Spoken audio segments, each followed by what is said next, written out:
This is NBK, nothing but Knicks. When Sim passed the assist, you know that it's #1 show that breaks down the game. If you can't play defense, stay out my way. Dribble the ball, come down the lane. 5 seconds on the shot clock, who gon' win us the game? You wanna hear Nick updates and trade rumors? Postgame reviews, this the place you tune in. So tell a friend just to keep the ball moving. Like the page if you feeling the movement. Every game we coming to win. Give us a sub like a player that came off the bench. This is NBK, nothing but Knicks.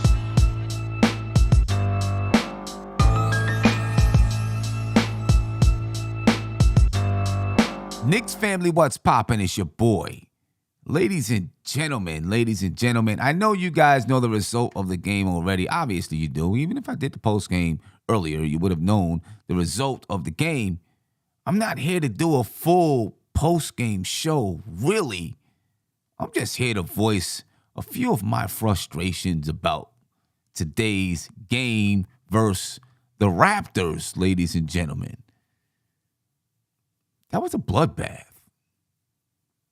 It really was. And I don't know how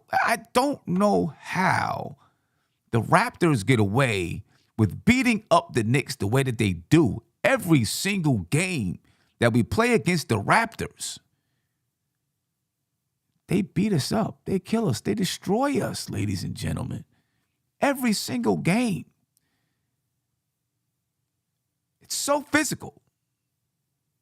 And it feels like they get the benefit of the doubt and not the Knicks. Every time we step on the floor and play against them.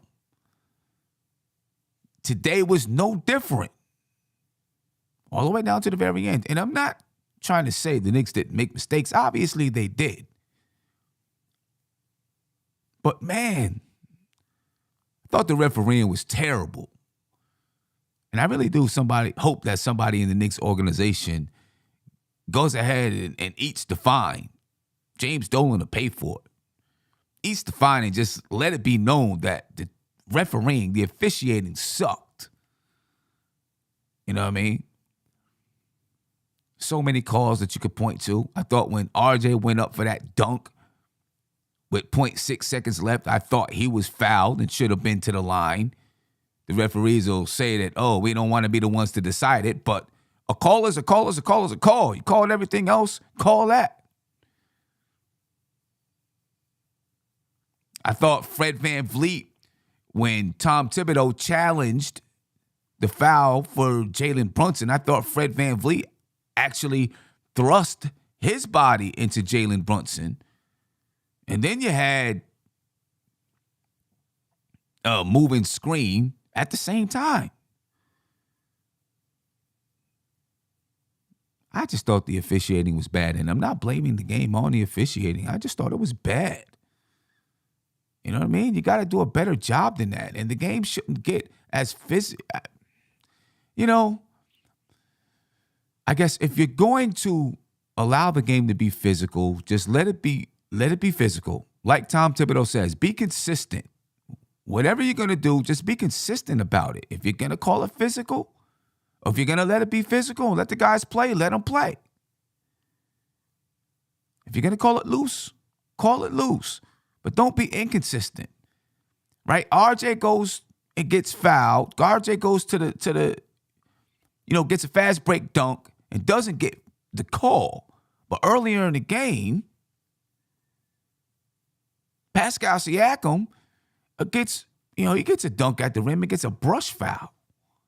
Like, come on, man. And this is not to say that the Knicks didn't make their own mistakes, folks. I'll say it time and time again, because obviously they did. And David L., you're right, we were sloppy. We played a little bit sloppy. 11 turnovers. But we played a little bit sloppy, no doubt about it. But the refereeing got to be better than that, man. The refereeing has got to be better than that. But down the stretch of the game, I mean, every time the Raptors step into the Knicks arena or step on the floor with the Knicks, it feels like they want it more than the Knicks do. It feels like that.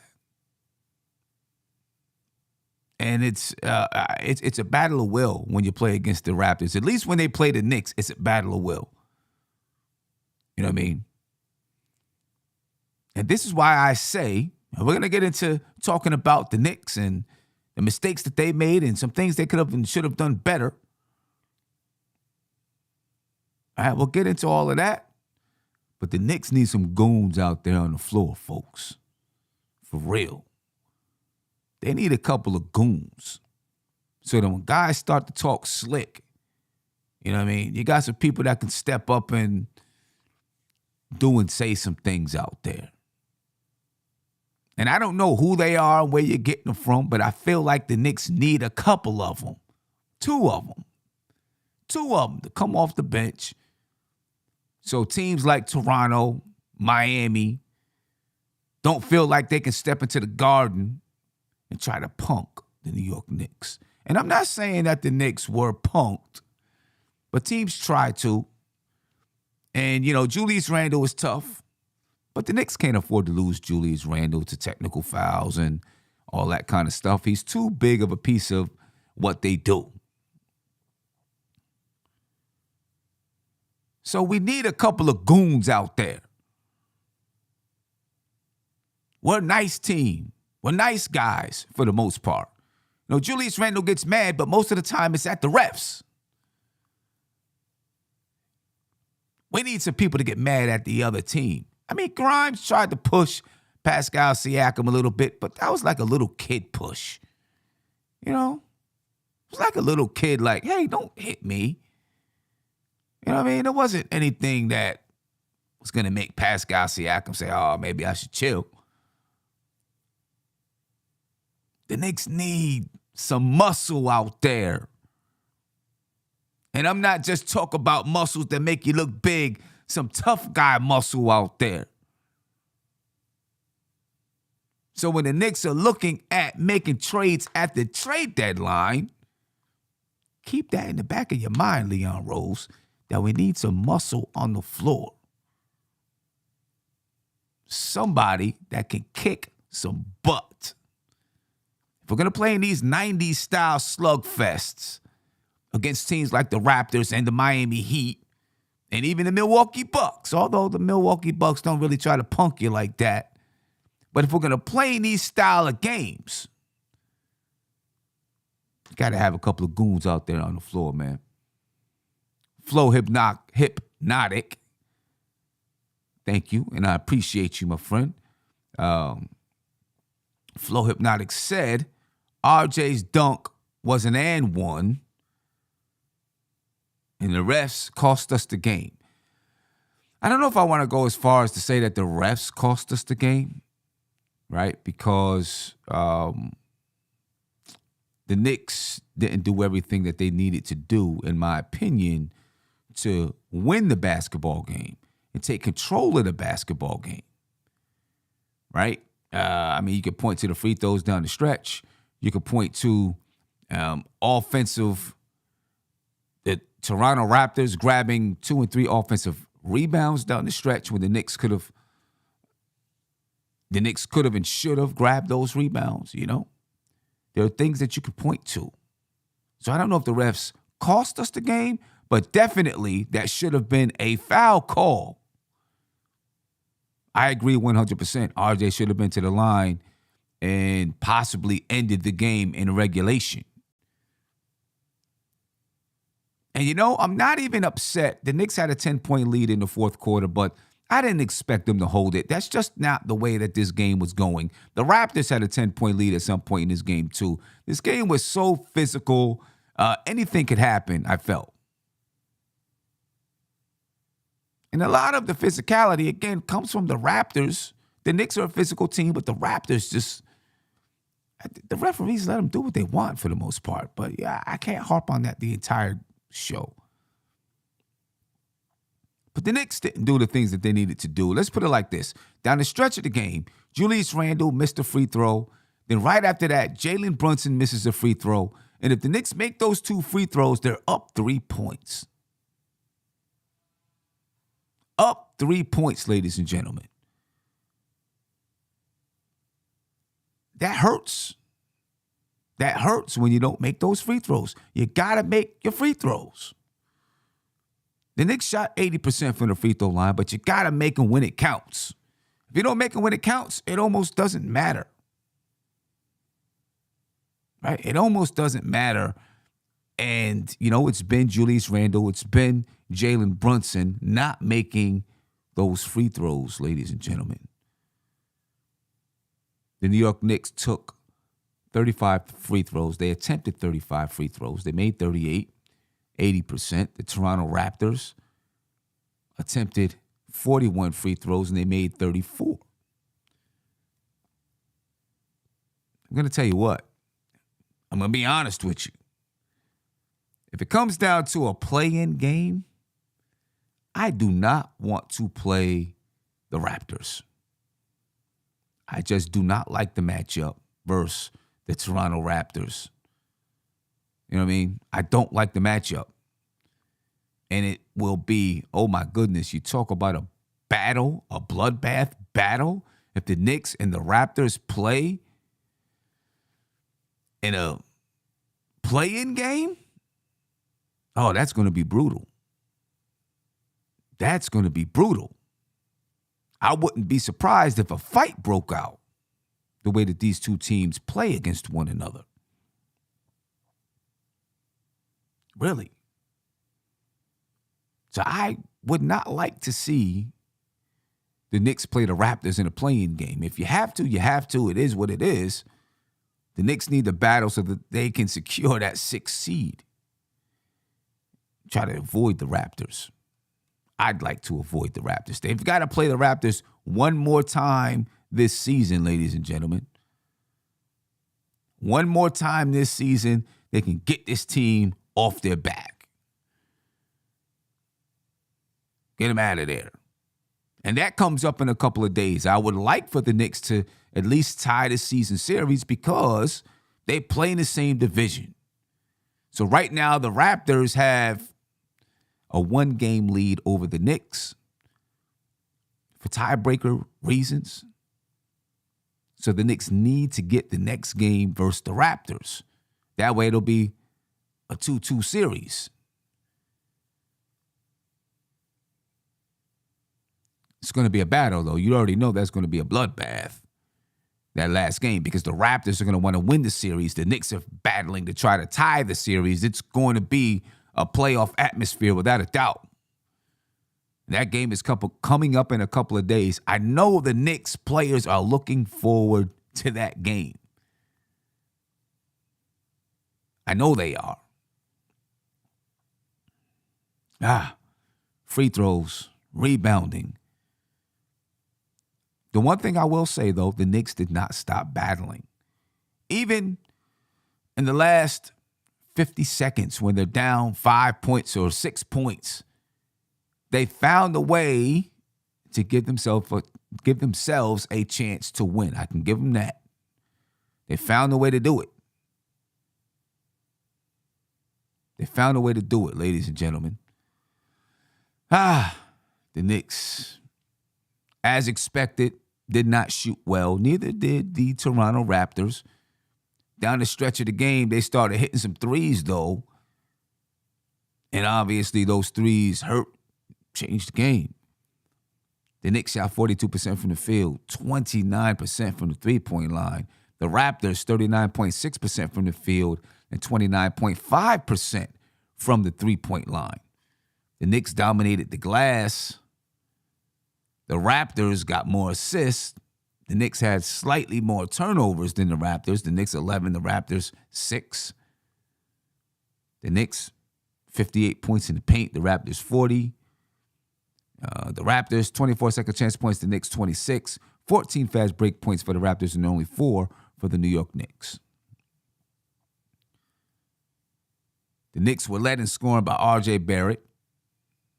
Okay, 32 points from R.J. Barrett. Julius Randle led the team in rebounding with 15. I think 21 points and 15 rebounds for Julius Randle. 26 points for Jalen Brunson. But it was a fun game to watch, I can tell you that. It was a fun and enjoyable game, an exciting game, a nerve-wracking game. But the Knicks did not finish it off, ladies and gentlemen.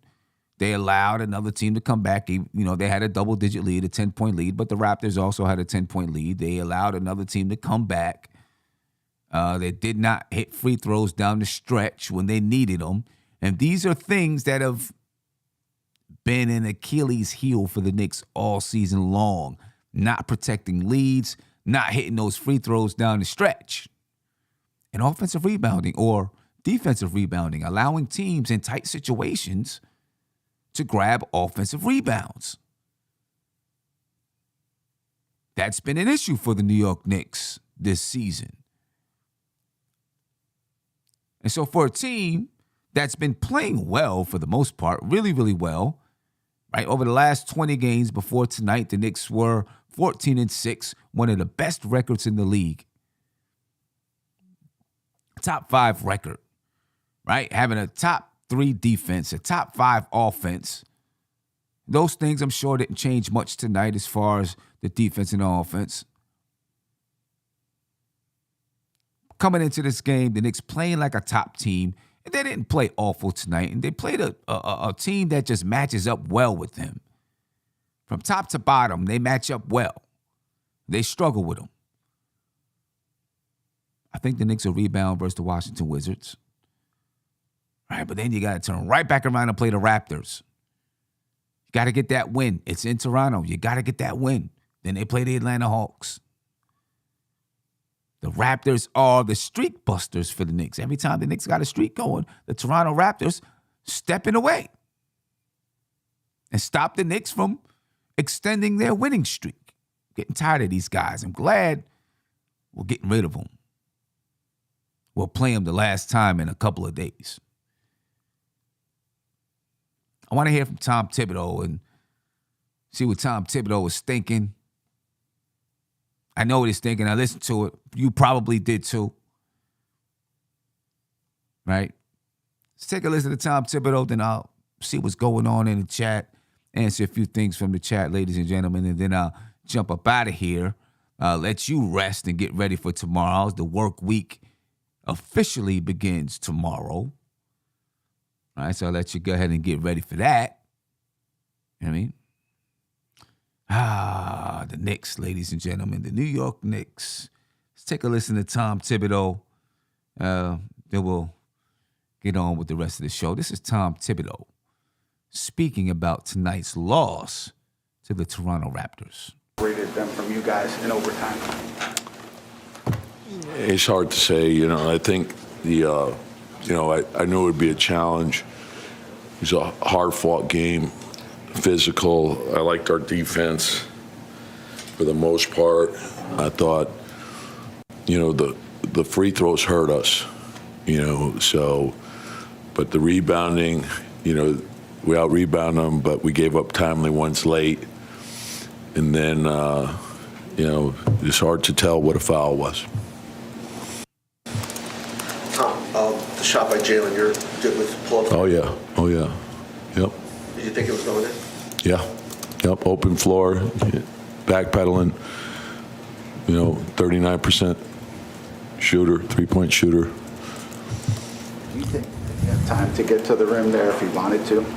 Yeah, it was like 4 seconds, so I was fine with it. I mean, is there anything that could be done with free throws? Because it seems like... Well, the thing, and I don't want to say anything until I watch the film, so they got 41 free throws. We got 35, but, again, I want to take a look at it. I thought, the free throws hurt us. When you see a game as physical as it was tonight and everything, what's the message to the guys to try to adjust to that style of? Well, we knew it was going to be physical, and so that doesn't bother us. We think we're really pretty physical team, and we're a very good rebounding team. And I think we work hard on technique. I'll just leave it at that. I want to watch the film. That's it. your biggest issue with some of the fouls that were called? I don't have a problem with. I don't really care if a game's called tight or if it's called loose. I just want consistency. That's what I look for. And so, it was physical. It was, there was a lot going on. And so, again, I want to watch to make sure I saw what I thought I saw. What would you make of RJ's shot to end regulation? And is it hard to, go from that emotional high the team had to overtime? No. I thought it was a hell of a play. And that's how the game went, back and forth. I knew, look, it was a quick turnaround for us, and we kept fighting the whole game. So I was proud of it. Like, I thought the effort was really good. We missed a shot at the end. And as long as we're getting a good shot, but I look at it and I look at it this way. So I always say, defend, rebound, low turnover. And so they shoot 39%. We out-rebound them. We had, 12 turnovers, and they're a team that turns people over. And we end up with more shots than they had. So the thing that hurt us was, was 41 free throws, So we got to take a look at that. And I'd say more the fouls late. And so, and sometimes you got to adjust to how it's being called, So that's what we'll take a look at. We always, we fell short, but it was, they're sitting here waiting on us. It was back-to-back for us, but I was proud of the effort. On the challenge you made, what was the explanation the referees gave you after they looked at the Oh, who knows? They were, I won't even say what. It looked like Barnes hit Brunson into Bam. There was a lot going on in that play, including the initiation. You think they missed that call? I don't know. You guys you saw it. Write what you see. I'm asking you. Write what you see. Jalen had been right around 50% for the past 4 or 5 games. Did they do anything that you saw that disrupted it? I'll take a look at the film. He's not going to make every shot. So, and that's what I'm saying. Like, if we're calling it tight, and there was contact on virtually every drive, so he drives the ball into the paint more than anyone. So. You guys, especially of late, have struggled to score with both Jalen and Julius off the floor. Do you consider staggering those guys at all? Well, that's what we did in the second half. I know you know that. Moving forward, I mean? No, I think like the thing right now is like getting the second group into rhythm again. So the big thing was RJ's a big part of that. So he was out for an extended period, as was Obi. So now they're coming back, and now we got to get the rhythm of that group going again. And I thought they gave us some good minutes, and Deuce is a big part of that as well. All right, yeah. thanks, Yes, ladies and gentlemen, the Knicks definitely need to get that second unit going again. The issue there is back when the second unit was going, if that's what you want to say, Derrick Rose was a big part of that.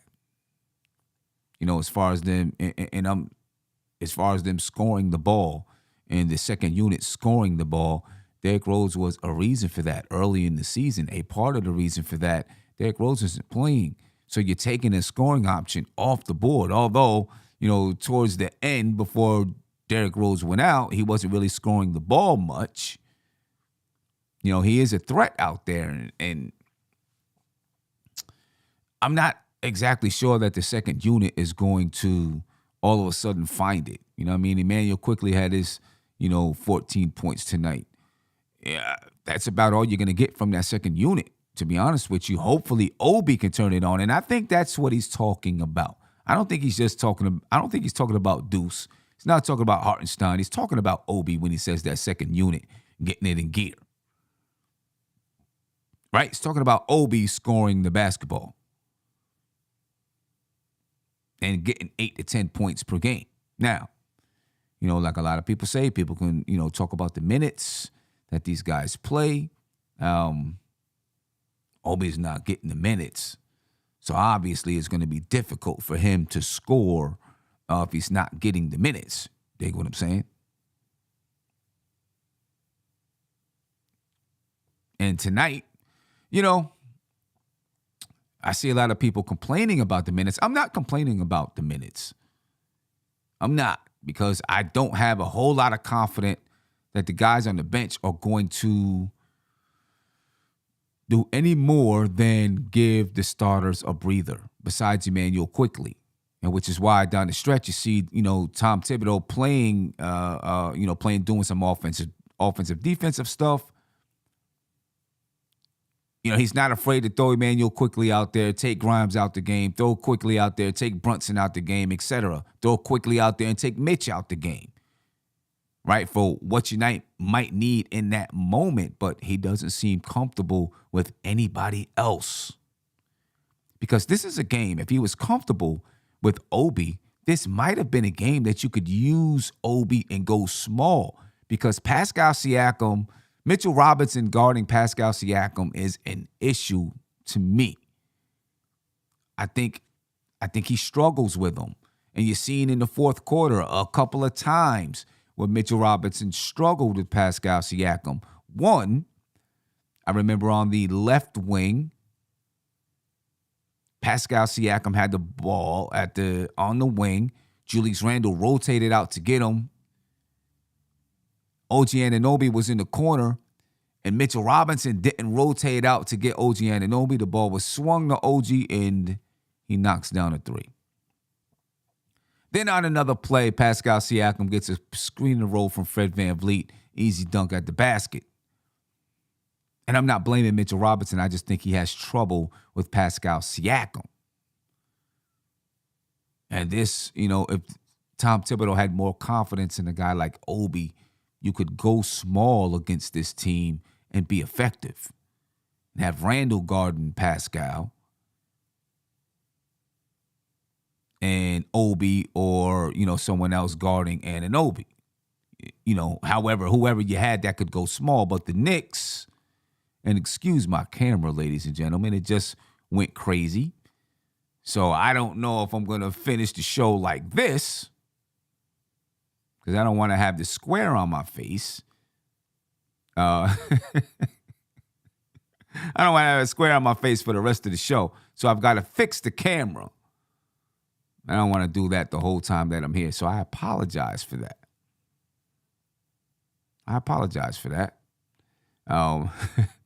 It's kind of funny, I guess. If you give me a second, I'll take a pause, see if I can fix the camera, and then I'll be right back, ladies and gentlemen. So I'm going to throw up, I'll throw this up on the screen, and we'll see if I can get the camera fixed, and I'll be right back.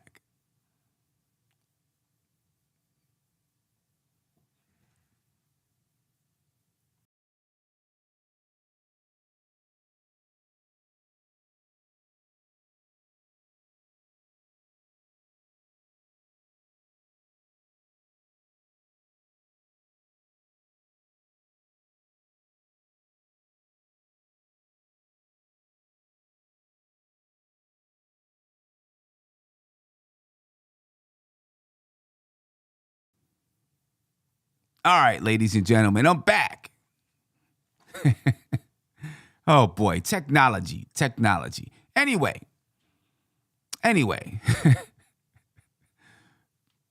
Mitchell Robinson on Pascal Siakam is not a matchup that I'm fond of in this series with the Toronto Raptors. And, if the Knicks can find a way, to go small, and that would be Obi Toppin. Right? That would be Obi finding a way to go small. You know what I mean? B-Baller for real said, Sim felt like a deer in hunting season. Yeah, you got a target right on my face. Someone's ready to click, palm. Almighty Finesse said I broke the camera. Didn't know I was that ugly, but, it is what it is. It's fixed now. We back in the building. We ready to go. But I would like to see Obi, in this series. I guess the series is just about over. But if the Knicks have to play them in the playoffs, or if they got to play them in a play-in game, which I do not want the Knicks to have to do, being able to go small would be a luxury for the Knicks. Would be a luxury for the Knicks. So the Knicks they got to get the second unit going. Obi, we're talking about Obi here. Getting Obi kind of moving, kind of going, ready to go, ready to get it.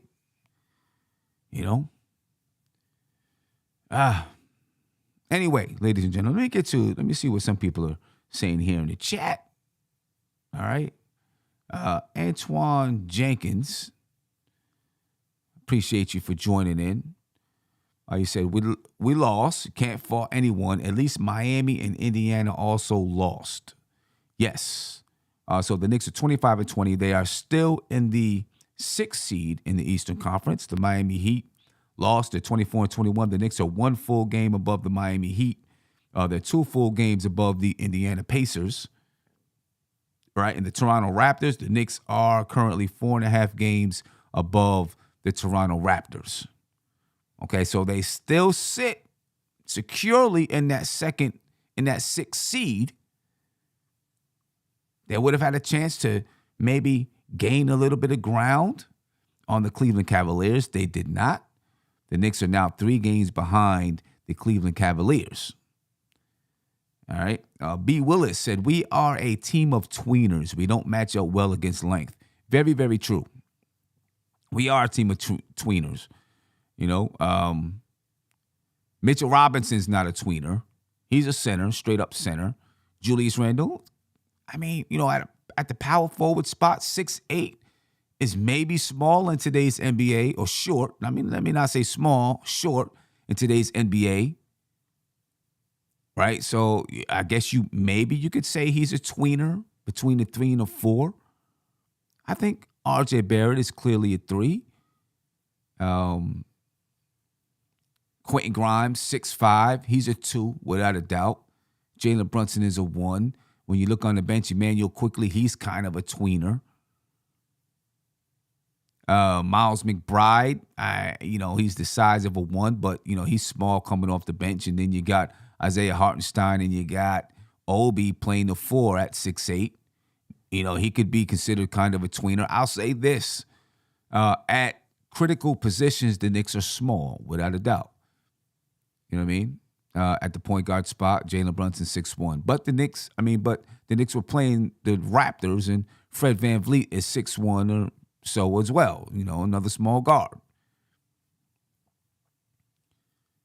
Quentin Grimes, 6'5", maybe small at that shooting guard spot. I think R.J. Barrett is a pretty good size at his spot. And then you got Julius Randle, probably kind of small, but he's powerful at that power forward spot. So I definitely agree with you. You know what I mean? I definitely agree with you. So any team that has players with long arms will definitely give the Knicks some trouble. All right. Let's see what else we got here. David L. said, no more Mitch on the perimeter. If we're not going to send, we're not going to send him to crash boards, or we're pathetic crashing the boards when Mitch is on the perimeter. The issue is, you kind of need Mitchell Robinson out there in the game. But when you have a guy like Pascal Siakam, that's who gives Mitchell Robinson trouble. It's not every center. It's guys like him really give Mitch trouble. I think there's 2 types of guys. The guys that are skilled, right, can post up, pass the ball, shoot the 3. I think they give Mitchell Robinson trouble. And then guys like Pascal Siakam, who is also skilled, but he's a little bit thinner, lanky. He can go off the dribble. He can shoot the 3 a little bit. He can run the point guard spot. He can do some things like that. And I think those things give Mitchell Robinson, guys like that give Mitchell Robinson trouble. Dunross Gellman said, I'd rather have Sims as a backup center than iHeart. Right now I would rather have that too. Honestly, I'd rather have that too. I think that especially if you were guarding a guy like Pascal Siakam, Sims is probably better suited, and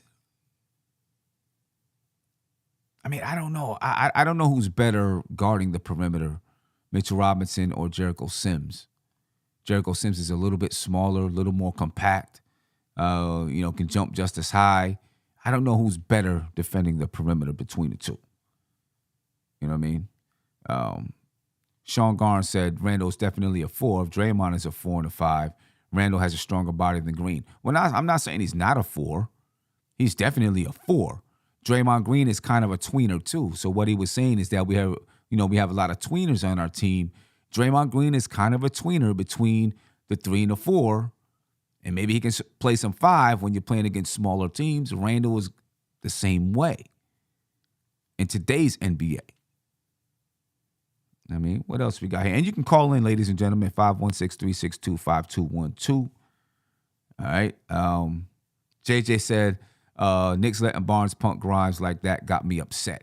This is why I say the Knicks need some goons out there on the floor. You know what I mean? But the issue is, though, what you got to understand is at that point in the game, you couldn't chance getting a tech, right? Or saying something crazy. You couldn't take that chance. At the end of regulation, when it was close to the end of regulation, I thought Julius Randle was going to get a tech. Because he pushed whoever it was in the back, and it was clearly a foul on Julius Randle. I thought he was going to get a tech. Luckily, he did not. But he was, and the refs showed some restraint in that situation. But what you're talking about with Quentin Grimes and all of that, at that point in the game, you couldn't chance doing anything crazy. You know what I mean? What you got to do is at the beginning of the next game, let him know, hey, that's not going to happen. I mean, someone could have stepped up to him and said, boom, boom, boom, boom, boom. You know what I mean? Whatever. I'm not going to let you talk to my guy like that. But that's what I'm saying. The Knicks need some goons out there on the floor. Would that goon have been on the floor at that time? I don't know. But they need some. Let me get to a phone call. Caller, you're live. Tell me your name and where you're from, please. Yes, this is George from the Bronx. George, what's going on, man? How you feeling? I'm doing good tonight, Sim. How are you, man? I'm doing pretty good. Okay. The problem I have right now is with Obi Toppin. Because Obi has talent and he has ability, but he's not exerting his will. Because sports, especially competition sports, competitive sports, it's you imposing your will on your opponent. And he's not doing that. He gets boxed out a lot of times. He don't have that drive to get down in there and get them rebounds. Yeah, it's fine that he leak out, but we need more rebounding. He's not imposing himself. And this is why I believe Tibbs is not giving him minutes, because anybody who gets on that floor got to be productive, because we still have holes. We have holes that will probably be addressed in the off season. So whoever gets out there have to have dog in them, like you were saying. Yeah, there's no doubt they do. Obi. I mean, listen, we've joked a lot that Obi is probably the guy bringing cookies to practice for everybody. Right. No, but he laid that to rest last year. But see, he got to stay consistent with being willful, because he showed he could do it. He showed he can do it. Okay? But now he came back from this injury, and it's like he's back to being tentative again. Yeah. He can't he has to do what Julius Randle did after last season. You know what I'm saying? The fans booed him. People were talking about we got to get rid of him. He changed his whole mindset, and he bringing it every night. And this is what Obi have to do. You see, this is something that can't be taught. This is something that have to come from within. Right. He's here. We need you, bro. Right. Does he have it? You got to bring it every night. Do you think he has it, though? That's what I'm saying. Like, he's a nice guy. I don't know if he has that kind of, that mean streak in him. He do have it, bro. He do have it. When he's up, he's up. When he's up, come on, he scored 42 points. He flying over people. He play good deep. When he's up, he got to get out of his head. He reminds me of No, I'm talking about David Obi. Robinson. I'm talking about Obi. This Yeah, Obi I'm talking had about that. Obi too. I'm talking. Yes, he has it, but he don't. It's his mindset. He got to stay there all the time, not some of the time. He made the team. Yeah, He's in the rotation, so get he it. shows Tibbs something in practice. You're a coach. You earn your spot in practice, and you earn your minutes how you produce on the floor, right? Mm-hmm. You earn it. You earn it. Okay. You earn it. Right. I just don't So now know he if he now- has, like, you know, and then you have some players that you play because, you know, you've seen glimpses, you've seen you've seen how he can affect the game, right? And you've seen what he can do, but you know, they're up and down, and you question, does this kid have it to be consistent? And I think that's the question. Can he be forceful all the time? I just don't know if he can. Well, I can say this much. If he can't, he's going to be gone along with Rose and Cam Reddish. Oh, that's true. That's true. That's at very the end true. of the season. Right. Now this is his opportunity to show. See what I'm saying? Cam had his opportunity. He wasn't producing in practice. This is why he's not in the rotation. Mm-hmm. Oh, see what I'm saying? Obi's in the rotation. So you have to show Tibbs what it is you have.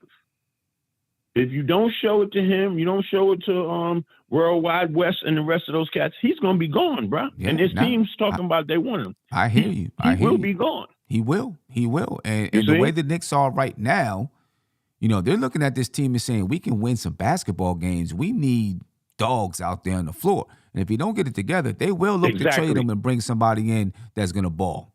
Exactly. Because now, okay, listen, I'm proud of where we're at right now. You see, last year we were struggling to make the play-in and didn't make it. Right. Now, at this point in the season, we have a position, and we're getting better. So we are definitely leaps and bounds better than we were last year. Mm-hmm. But we're not a contender yet. We're just a good middle-tier team right now. Right. We need, like you said, we need dogs. We need goons, because we are in a position. We have two players, really three. See, I'm saying Brunson, Randall, and RJ, who we can lean on. And then we got Grimes, we got Robinson, who's like the linebackers behind the front line. We need some. Who's the guys that back up the linebackers? The guys who cover the wide receivers and those guys back there. That's what we need. We need dogs. Yeah, that's what we need. I hear you. You know, that's what we need. Well, and hopefully, you know, my thing is this. See, my thing is this. You know, when we talk about those type of guys, it's hard to create that type of a player. Like, you can take a guy who has to come from within. Yeah, you can take a guy like Randall, who is like on edge all the time, and maybe be able to bring them down. But if you got a guy that's too cool, too relaxed, it's hard to bring them up. And you may not even be able to bring them up. That's what I get afraid of with Obi. You see glimpses of it though, so maybe it's there. You just gotta get him to do it all the time, and it's a confidence issue. You heard at the beginning of the season, he talked a lot about confidence, being confident, being confident, right? You know, right. And now, what is confidence? Confidence is what you tell yourself. It's not something that somebody's doing to you. Right. It's what you tell yourself. Right. Because if Obi just get to the point to whereas he stand his ground, that's going to increase his confidence, because you have the talent and you have the ability to put your talent into play, but it's just your will He have to become more willful, and that's up to him. Nobody can't teach him that, man. Yeah, I hear you, man. Nobody can teach him that. He have to tell himself that this is something he got to give himself positive affirmations, whatever he need to do, just to say, listen, I'm not letting nobody push me around. I don't have to push nobody around, but nobody's pushing me around. Yeah, I dig it. We'll see if he can do it, man. You see? We'll see if he can do it. But George, I appreciate your time, bro. I appreciate you too, bro. Appreciate Keep doing what you're doing, man. Appreciate it. Until next time. Until next time, my friend. Have a good one. Okay. Peace. Yeah, ladies and gentlemen, because the Knicks need Obi because they need the bench. They need that bench production. Amani the Great. Actually, let me start with the first one. He said, Obi is a finesse player, and he's never been a physical player. That's why he shies away from rebounds. You're right. He's never really been physical. He's always been kind of finesse. He doesn't, people used to liken him to Amari Stoudemire, right? But Amari had that monster in him, that dog. Like, he was looking every time he got the ball, he wanted to put it on your neck. You know what I mean? Monty the Great said, Mr. Sim, either you have it and you're born with it, or you don't. In some ways that's true. And sometimes though you can see in players that, you can see glimpses of it if they get mad or whatever, and then you ask, can you bring that out all the time? Because you've seen a little bit of Obi, have a little bit of nastiness to him. You know what I mean? Dunross Gomez said Randall JB earned their contracts as of now, even though they make mistakes. Yeah, they both make mistakes. Julius Randle had, I think, 3 turnovers tonight. I'm not actually mad at 3 turnovers in a game like this because it was physical and aggressive, a lot of fouling going on, and you're going to turn the ball over when you're playing a game like this. You know what I mean? Both of them, neither one of them are perfect players. They're the best that we have right now. They're neither one of them are perfect. They both make some mistakes. Randle more than JB, but they both struggle knocking down free throws in tight moments. You know what I mean? I do want to get to something that B-Baller said. He said, this is a hot take. This is B-Baller's hot take, ladies and gentlemen. He said, the Knicks are trying to trade Obi so they can keep Cam as a backup 3/4. The problem is he got hurt, and we had to pause showcasing him. Now they're looking to jumpstart him again. So my question would be to that, if they were looking, if they wanted to keep Cam at the 3/4, then, and they were looking to trade Obi, then when Obi was hurt, why not play Cam? And then when Obi came back, put Cam on the bench and back on the bench and say he was situational. You know what I mean? So why didn't they just play him? That's my only problem with what you said there. Why wouldn't they just play him while Obi was out? I mean, me personally, I think that Cam is gone.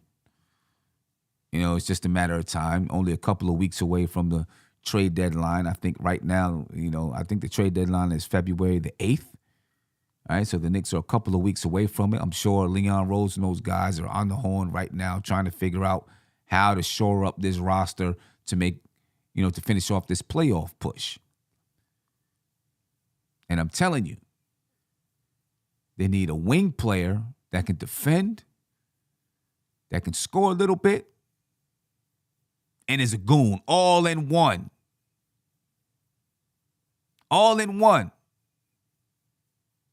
You know what I mean? A guy like Alex Caruso, I see people mention Alex Caruso. Obviously, he was mentioned, that the Knicks may be looking at Alex Caruso. We're trying to make a move for Alex Caruso. He's a guy that I wouldn't mind. He's not really a goon, but he's a gnat and he's a defender. He's a really, really good defender. Maybe one of the best in the league. Not maybe, is one of the best in the league. And I think, you get a guy like him, he can help shore up some things on the defense, but you still need a tough guy that's not afraid to get in people's faces. You know what I mean? You need one of them. B-Baller. He said, Cam's value goes up if he plays. You want to trade Obi, so you keep him at the forefront and make teams forget about Cam. Make it seem like no team wants this guy. Bench him. I don't know, man. If he can help you, you gotta. If he can help you, I mean, I understand, the business side of things, but I don't know if Tom Thibodeau is thinking like that. I think Tom Thibodeau is more like, just give me a guy I can play. You know what I mean? Get to another phone call here, ladies and gentlemen. Caller, you live. Tell me your name and where you're from, please. Sam.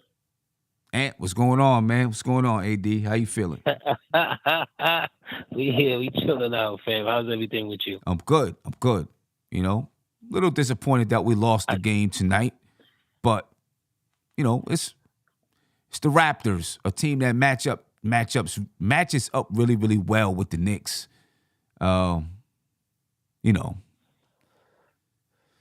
It is what it is. Ever since the general manager got there, they always did. Yep, always did. You know what I mean? Yeah, they always did.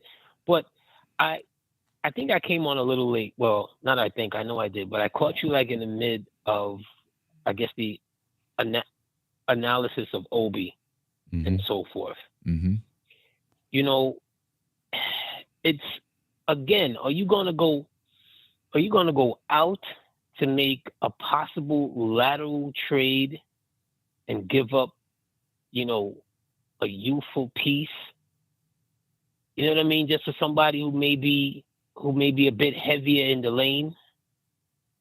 They don't play that style of basketball as it is. They just ran up against a team that matches up against them well.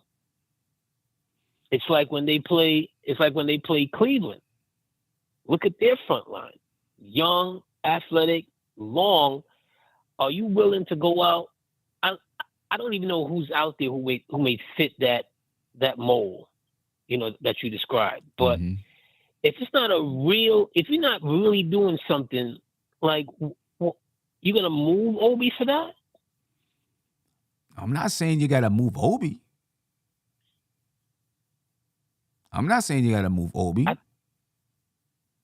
The young man is just caught in a situation that, yeah, you have to be a professional, okay? And you have to try and give the team what the team is lacking, but that's not his game. Mm-hmm. It's just not. You're not going to have him down there banging around. It's just not his game.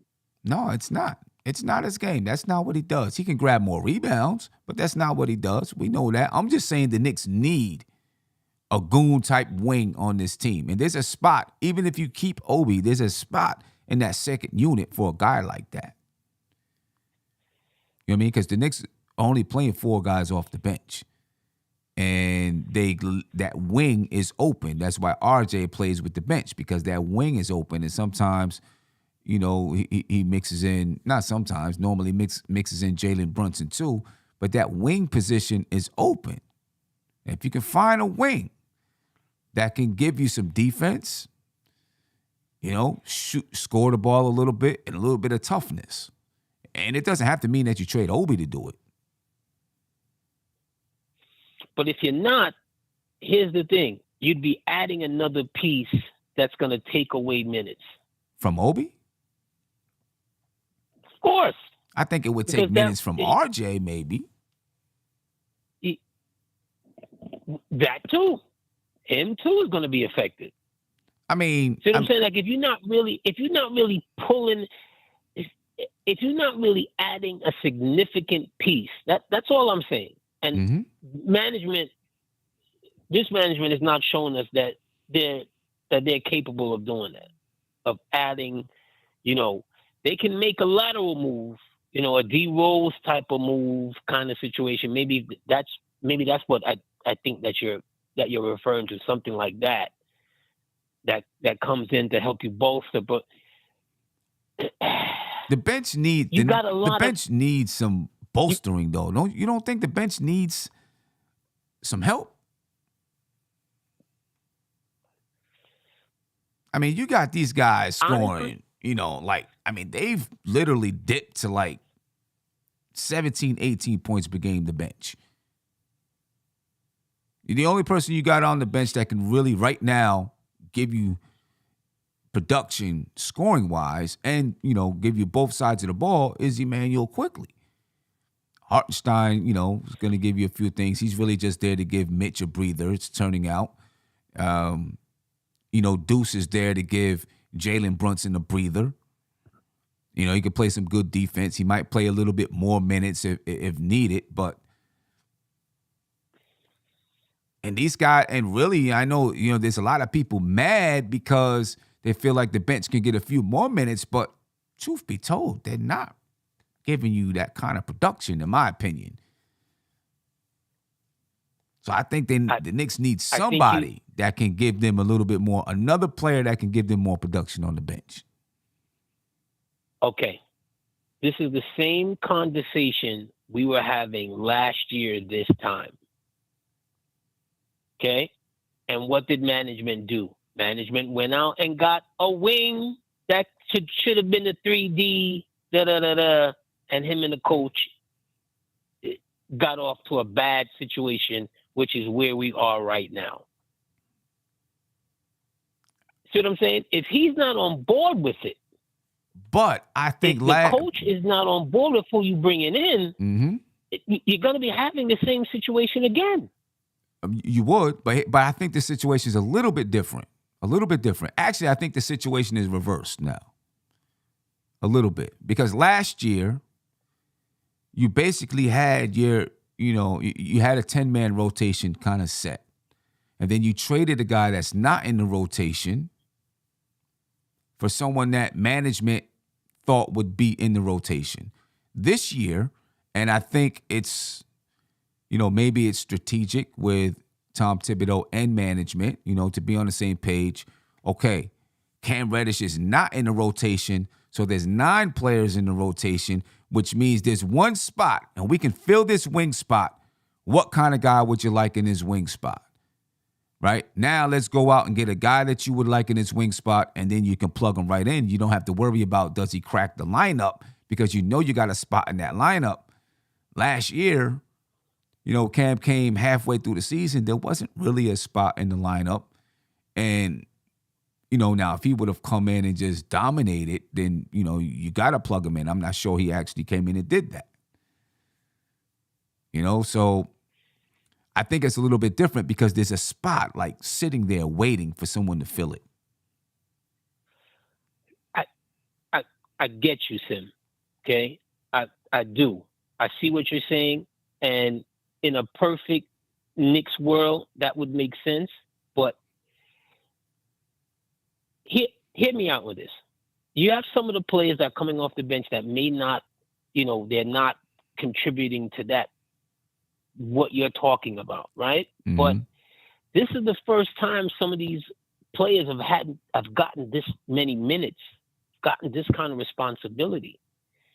If you're not getting something significant, okay, yeah, you could need that piece right there, but at least these guys are getting real NBA minutes, real growth that could help them down the line in this year.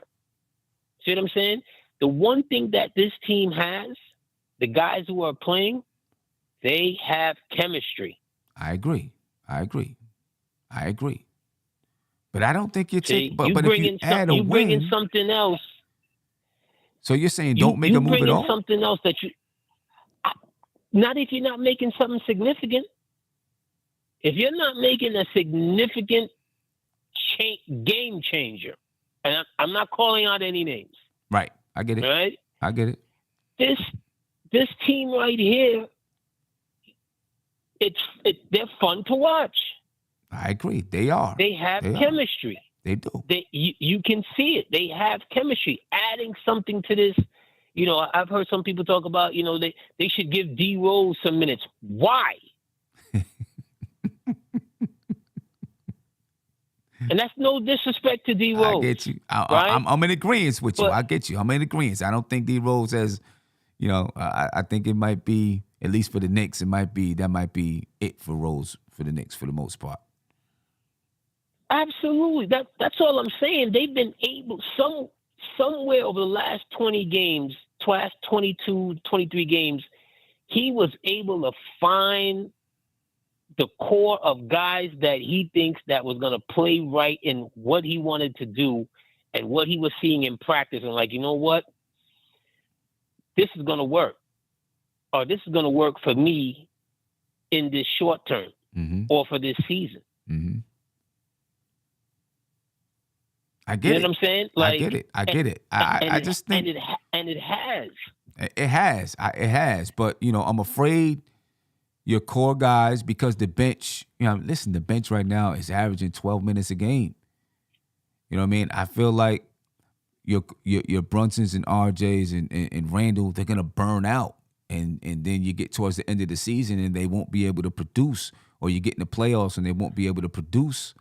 And I'm not saying, well, if you add a guy on the bench, they're going to go to the championship, but you add it piece by piece, right? And you're trying to give enough tools for the guys to do the best that they can do. And I feel like if you add a wing, you can add a little bit more flexibility. A guy that can defend, score, et cetera, boom, boom, boom. You add a little bit more flexibility.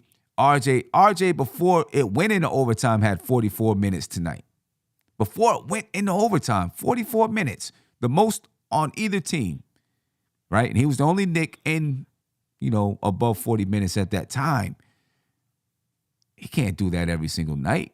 I mean, he can, but by the end of the season, he's going to be tired. I get it. I'd rather give those minutes that you're talking to someone who's familiar with the system. I'd rather give it to Fournier.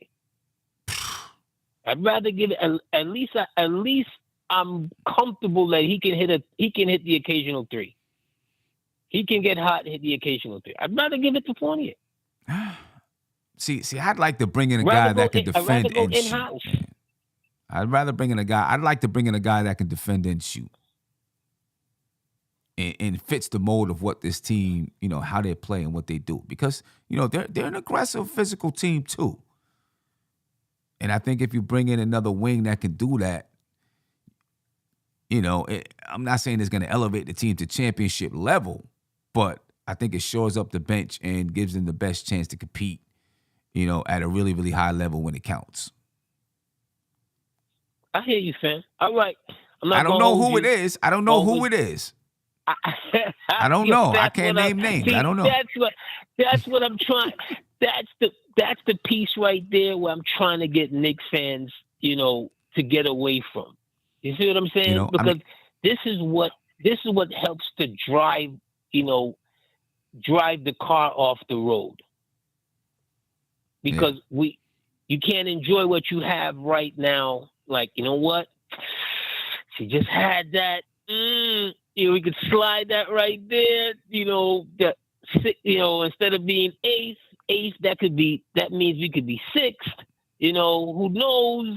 They're not moving like that. See what I'm saying? That's not what management is doing. They're just not. Whatever treasure that they want to fall from the sky right in their lap for them to make that game changer, only they know it. Only they know it. Yeah, so, you're right. Only they know that. I don't think you have to. I don't think it has to be. All right. So, and I'm on record saying this, right? I don't want to make minuscule moves and use all of my, draft capital at, doing things that are just minuscule and small, that may not even move the needle much. But I also recognize that the Knicks have draft picks that they've got to use by the draft, or they're not going to use them at all, or, take the chance that they can, and they'll probably be able to do something with maybe pushing them down the line along in the draft or whatever it is. But they've got enough draft capital where they could use, a draft pick and, you got Rose and you got Fournier and you got these guys on the bench to try to make a move somewhere, I think, and still be able to have your draft capital when it's time to make a bigger move. I have guys in mind that I would, someone I would really like the Knicks to get, but I think it would cost a lot to get that guy, and I don't know. Give me a name. Give me a I name. would love for the Give Knicks me a to get. name. I would love for the Knicks to get OG Anunoby. I think he fits what the Knicks try to do defensively. He can score the basketball. I would love for the Knicks to get that guy. Toronto's not. See, here's the thing. Toronto's not carving up their squad. They're kind of in the same predicament that we are. I mean, from what talks are out there, you know, he's listened. The asking price is a lot, but he's listened to people who inquired about OG.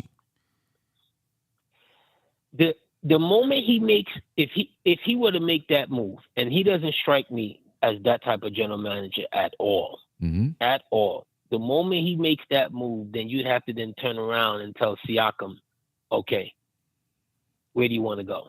I mean, you could be right. Because that's what you're starting. Because that's the process.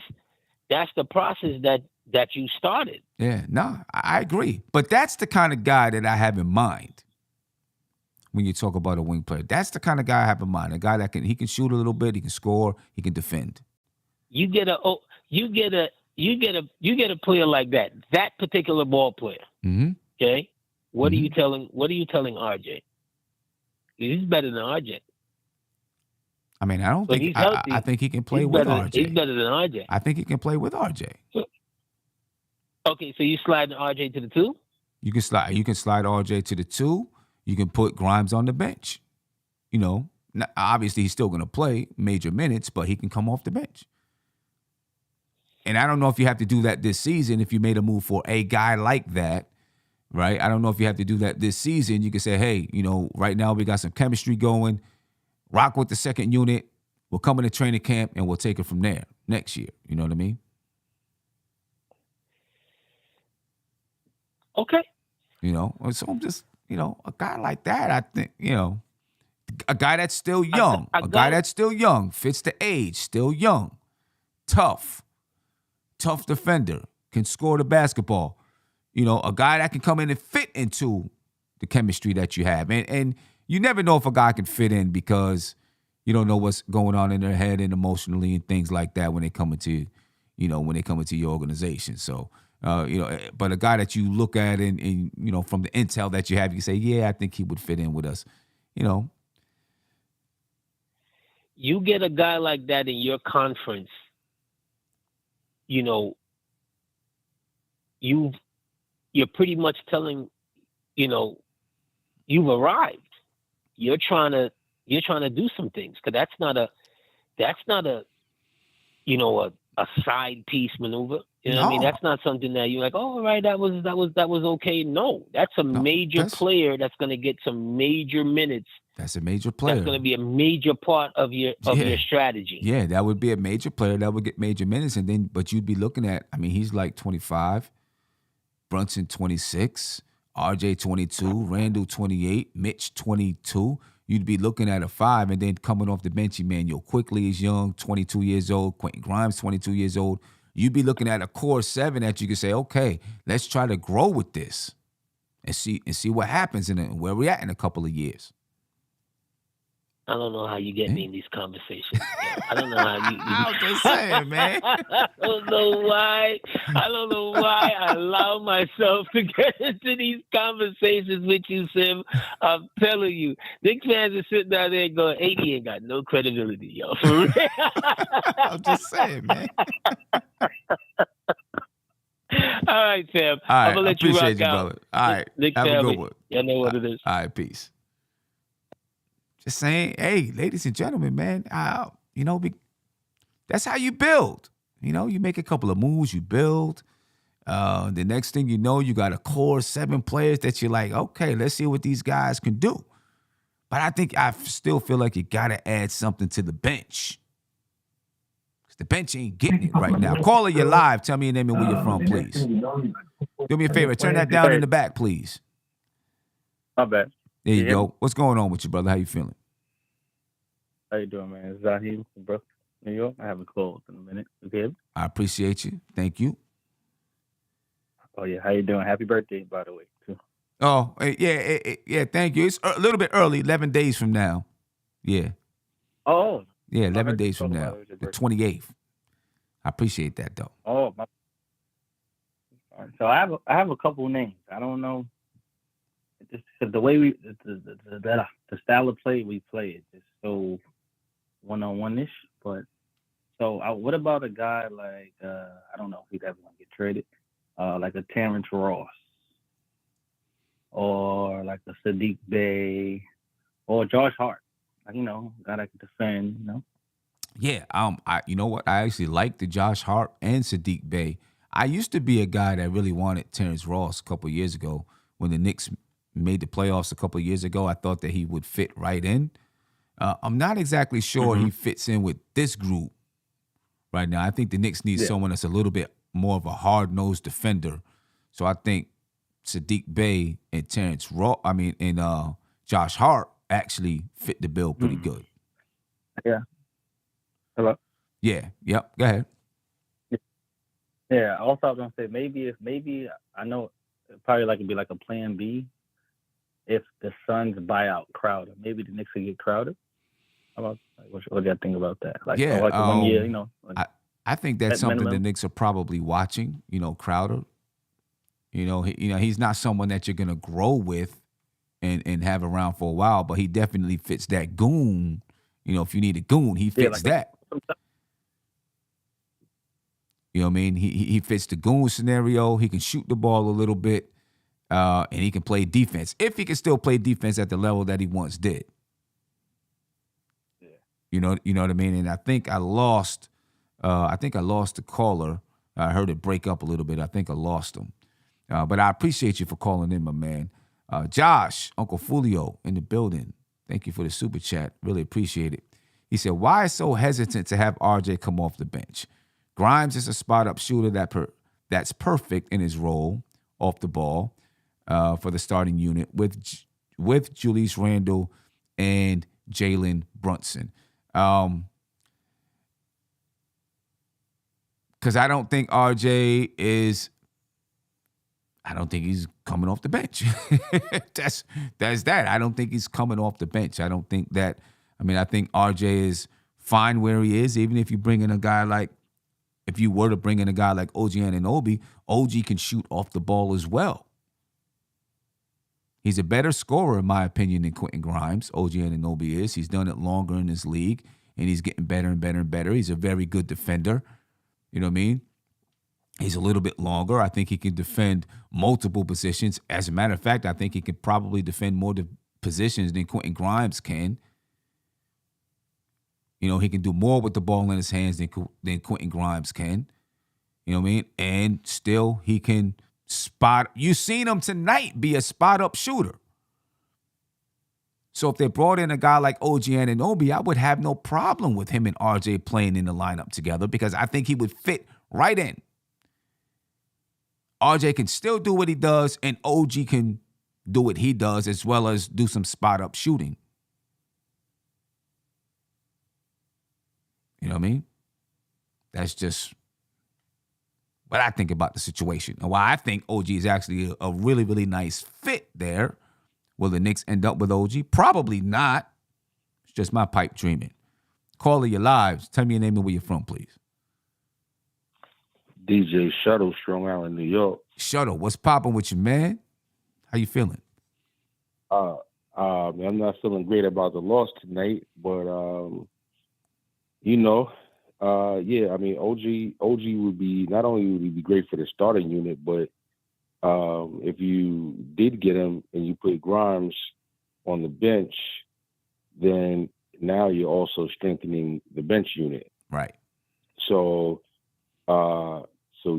I kind of got to agree with you there. I don't know if that's happening. I feel like, Toronto probably values him really high, and to get him, you're definitely going to have to overpay for him. That's for sure.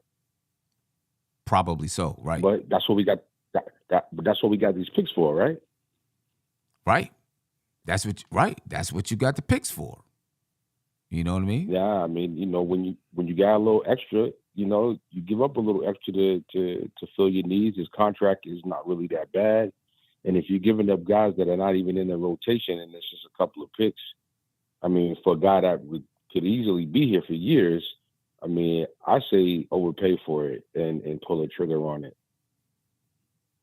Now, if you overpay for him, and now you got R.J. Brunson, OG, and Julius Randle, I mean, then what? Are you Everybody looking? locked in. Are you thinking to yourself, we still need a star, or are you looking to see if these guys develop as a group? And can almost like the Pistons were back in the day with Chauncey and Rip Hamilton, Ben Wallace and them guys. It'd be an extremely eerie comparable lineup to that. You know what I mean? Not exactly the same player for player, but just in terms of like, all right, well, nobody's ceiling is super high, but nobody's floor is really low. So, right. I mean, if you got a high floor on all 5 of your starting players like that, I mean, yeah, I mean, I'd be willing to give that a shot for sure, especially with a Grimes off the bench, maybe a Quickly and the Obi still, off the bench. I mean, that'd be a lineup worth running with. I mean, that'd be a, and listen, Emmanuel Quickly is playing good defense. You would have Quentin Grimes coming off the bench playing really good defense, and if you still got Miles McBride would come in and play really good defense. You would have, that would be a tough, gritty team. You know what I mean? And, OG's like 25 years old. Brunson 26, RJ 22, Mitch 22, Randall 28. You got time for these guys to grow. Together as a unit. Yeah, I mean, that would be, that'd be something to rock with for a little while, I think. I definitely just want to say I couldn't agree more about the goon factor, though. I was on Queens Court last week, and I was saying that like I needed Mitch to be more of a goon, to be a star in his role. Like I know he's not doing bad, but in his role, for him to be excelling at his role, to be a star in his role and score 7 or 8 points. Like, you got to start, instead of going on the floor so much, you need to be hitting people on the floor. Right. That is like if we're going to say, all right, well, because all right, well, maybe we don't get anybody. Who can step up and be the goon on this team? Yo, Mitchell, you got to start getting a little crazy ass Kurt Thomas out here on the floor. Stop walking around like you in outer space. You don't know what's going on. Just hit somebody and knock somebody down. That's what we need. It has to be Mitch. It has to be Jericho Sims. Like, those are the players that we have that need to step up in that kind of role. Because it's like, all right, well, it's cool to look outside, but let's look within. Who can do it that's on this team? Well, the one that should be doing it is Mitch. Mitch is the one that should be doing it. And I'd like to see more of that from him, for me to be like, Mitch is doing great in his role. Right. I mean, will Mitch do it though? Jericho Sims? I can see Jericho Sims being that kind of guy. Maybe, he might need another year or two. But I could see Jericho Sims being that kind of guy. He's not playing. I mean, you're not playing a lot, Sims. So this is the perfect role for you. Come inside, bam, let's go. Let them know you in here. Make the use of your 8, 10, 12 minutes, whatever you get in the game. You know what I'm saying? Let them know you out here. So, let's get Sims designated dog goon on this team. Because you're right, it's too many nice guys. Everybody's smiling and gapping up, and like nobody. Barnes told Grimes, you not him. That's what he told him. You not him. You not him. And nobody's stepping up to Barnes to be like, whatever. Nobody's stepping up. Come on, man. That's not the makeup of a team that is proving that you battle tested and you ready for the wars. Right.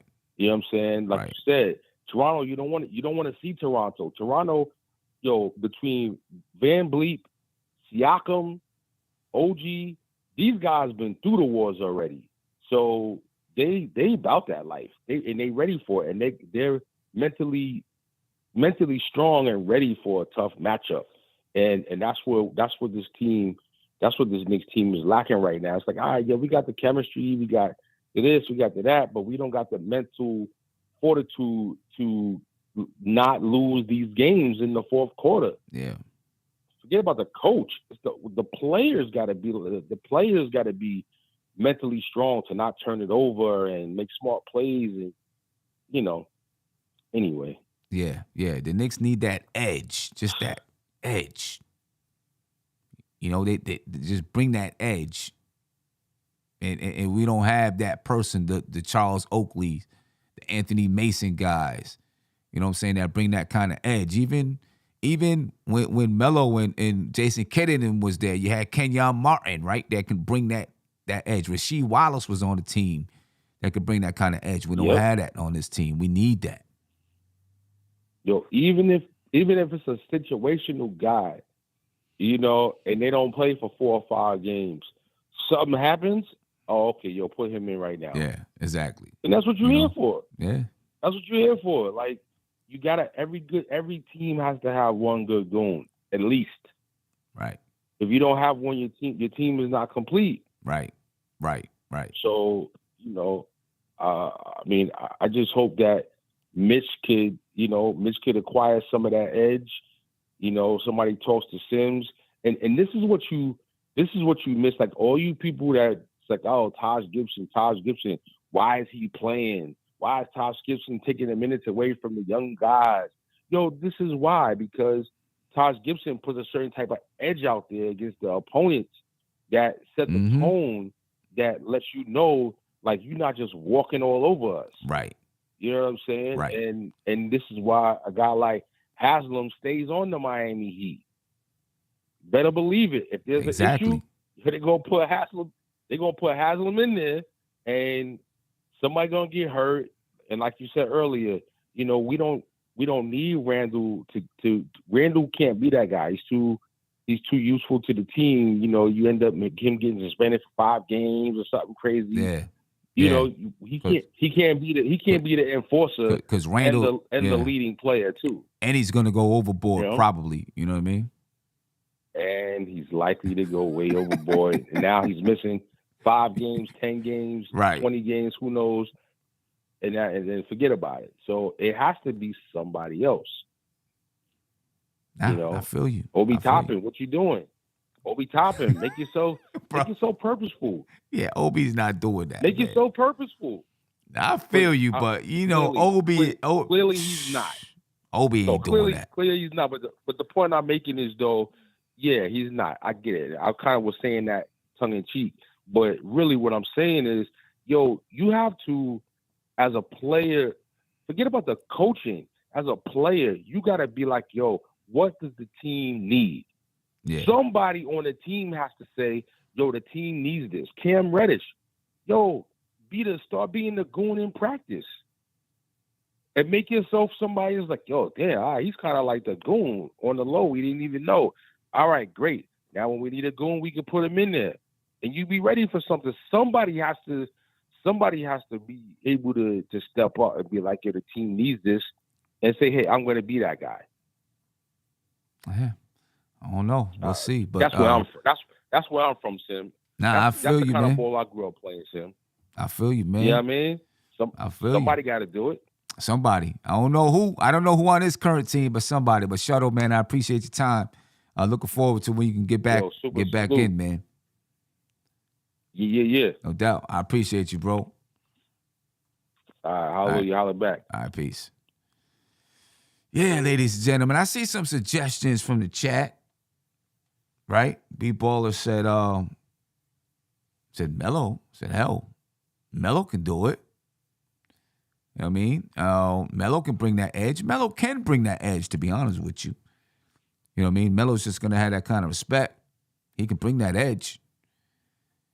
I mean, I think if the Knicks don't make a move by the trade deadline, or even if they do make moves and there's roster spots open, he could be someone that the Knicks call, that Leon Rose gives a call. You know what I mean? We'll see. But he could be somebody, after the trade deadline. And I think Melo could be on a team after the trade deadline. Right now, teams are figuring out what their, front offices are figuring out what their teams are.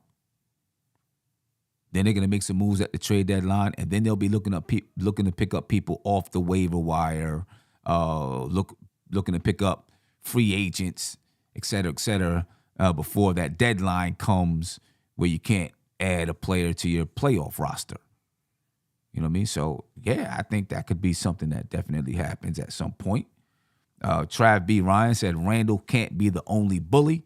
We need more. Pat Beverly, Jay Crowder, Montrezl Harrell.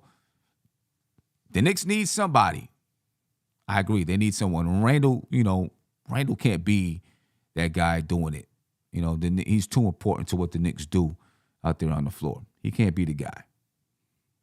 I mean, let me get to another phone call here. Caller, you're live, man. Tell me your name and where you're from, please. Sam, what's going on? It's Josh, also known as Uncle Fulio. Uncle Fulio, what's popping with you, brother? How you feeling? I'm all right. Tough game today. Toronto's going to be a tough team. I was telling people that at the beginning of the season, Toronto is just no pushover.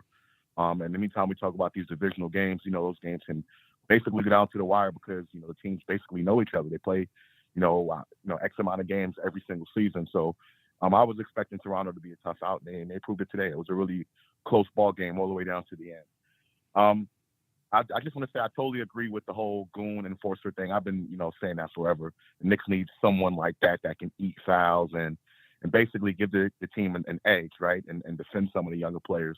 Because I think that's going to, one, build camaraderie within the locker room, and two, opposing players will be more hesitant to kind of check some of our younger players who are, for lack of a better word, soft. You know what I'm saying? Because that's what the Knicks have. They have some soft, young players always laughing, joking, all that stuff. They don't have someone that can, basically take a foul or two for the team. You know what I mean? So I agree with that, what everyone, including Shuttle, was saying about that. In regards to OG Anunoby, I have no opposition to bringing him in. And I just want to reiterate, it seems to me people are hesitant to have RJ Barrett come off the bench. And for me, has nothing to do with poor play. It's all about fit. And I've been saying for a long time with him and Randall, they just don't fit well together. RJ Barrett, to play with someone like Julius Randle, has to step back into more of an off-the-ball role, which that doesn't seem really natural for him. He needs the ball in his hands to be able to operate as well. So that's why, and he's not a type of player that, to me is on OG Anunoby's level as far as how good he can be with the ball in his hands.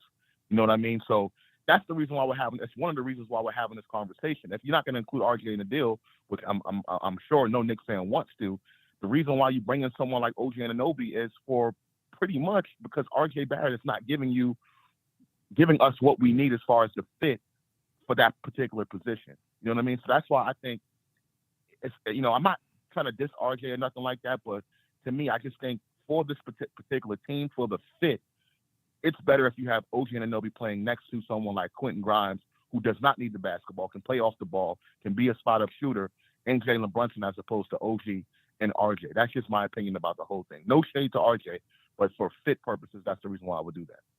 But see, I think OG can be a guy that plays off the ball. He does so now. No, but I mean, OG Anunoby, he can play off the ball, but right. I think he's better. I think he's better at that than RJ Barrett is. He's way better than RJ Barrett in that regard, in my opinion. In what regard? In regards to playing off the ball, he's way better than RJ Barrett. No, but what I'm saying, OG can do spot up shooting. Right? I mean, he does that now. He's on the ball sometimes, but he also does a lot of spot up shooting. You know what I mean? And he's averaging 18.1 points per game doing so. I don't know. I like Grimes' fit in that starting lineup. To me, Grimes, I don't think Grimes is going to help the bench as much as we think, because Grimes he doesn't have the ability to create his own shot. not as well as someone like RJ, in my opinion. RJ can, and that's not by a lot. You know what I mean? I think RJ is better for that bench unit than Grimes is, because RJ is going to have the ball in his hands in that second unit. Grimes is not. You know what I mean? And it doubles down as twofold, because you can take someone who needs the ball in their hands out of the starting lineup, and you put someone in there who's better at playing off the ball. Grimes is already good off the ball, plus what he brings on defense. And then you have Brunson and Randall with the ball in their hands for most of the time. To me, that just makes sense. I'm not discounting Grimes' fit in the starting unit. I just think I think OG could fit next to RJ too, because he can shoot off the ball and he can score off the ball. You know what I mean? And we haven't seen. I'm not sure how much Quentin Grimes in the starting unit. He's not a guy that's going off the dribble a lot. If he's in that second unit, who knows what it could look like. But I still do think he'd get a lot of kickouts from Emmanuel Quickly. Miles McBride, swings the ball. He doesn't really penetrate and kick, swings the ball and is able to kick it out to guys shooting. You know what I mean? We're not always knocking down shots. Obi's not knocking down shots, et cetera, et cetera. I don't know. Let's put it like this. So RJ's not going to the bench. So, you also got to speak realistically, right? If they make the trade, it's going to be Quentin Grimes that goes to the bench. It's not going to be RJ. I think I think there's a possibility that if you're going to bring in someone like OG Anunoby, RJ Barrett might be included in the trade. So that's number one. Number two, I don't necessarily think that RJ Barrett is going to be a starter. He's not getting, he's getting paid a nice $100 million contract or whatever. However, there's players that come off the bench that make $100 million nowadays in today's NBA. So I don't want to completely just look at that and say that RJ Barrett's not coming off the bench. I think there is a possibility. Secondly, Quentin Grimes, if you're talking about Quentin Grimes going out, getting a bunch of kickouts, are you talking about a bench unit that's all dominated by Emmanuel Quickly? Is that what we want now? Is that what it is now? That's what it is right now. Yeah, but again, that's not working. Our bench is not being productive, right? We don't have Emmanuel Quickly's being productive. Other guys aren't being productive. You know what I'm saying? You don't have other guys that can shoot. Deuce can't shoot. Hartenstein can't shoot. These guys get opportunities to shoot. They don't make them. They can't I agree. shoot. That's why this is a depth conversation. It's also about fit. That's the point that I'm trying to get across. It's also about fit. To me, Quentin Grimes just fits the starting lineup better. He fits what Tom Thibodeau wants to do defensively better in that starting lineup. He does not need the basketball. Fits better than who? Fits better than right now he fits. But if you had another player on his team that can do those same things but is better, who does he fit better than? You're saying he fits better than RJ. And that if OG was here, for whatever reason, if RJ was not included in the trade and the Knicks gave up a whole bunch of draft picks, right? And he wasn't included in the trade, you're saying that Quentin Grimes would fit better than RJ. Absolutely. And I'm saying that I think OG can do the same thing that Quentin Grimes is doing in that starting unit, but better.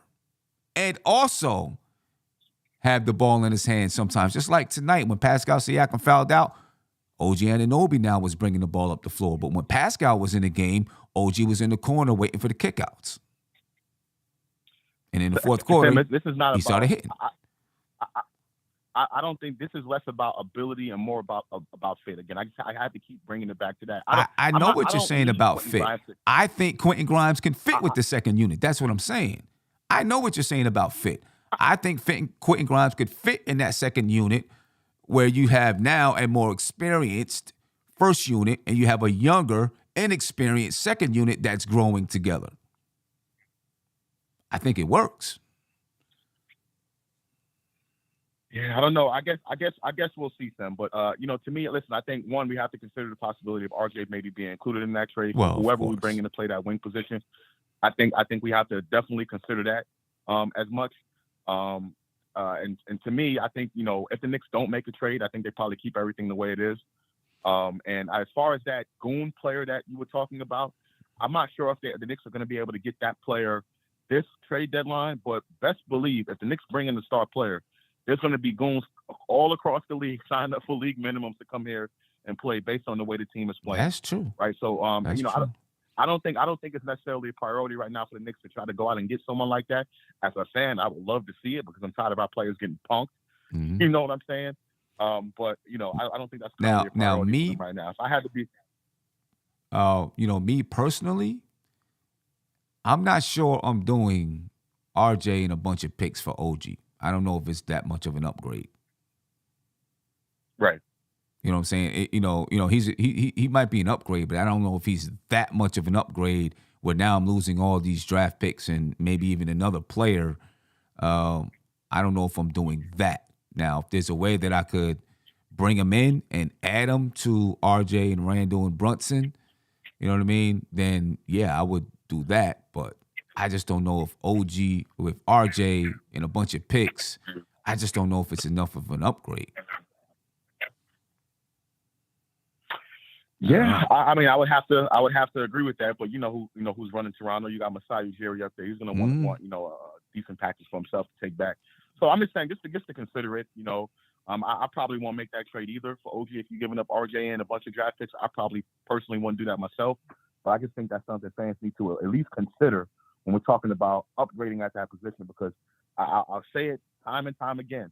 The reason why we even having this conversation about bringing someone in on the outside to play that wing position, right? Not just for depth purposes, it is for depth, but also because RJ is not giving us what we thought he was going to give us as far as that star player. If RJ turns out to be that guy, then making a trade for someone like OG Anunoby and talking about the starting lineup, to me, I just feels like we wouldn't need to have that conversation as much.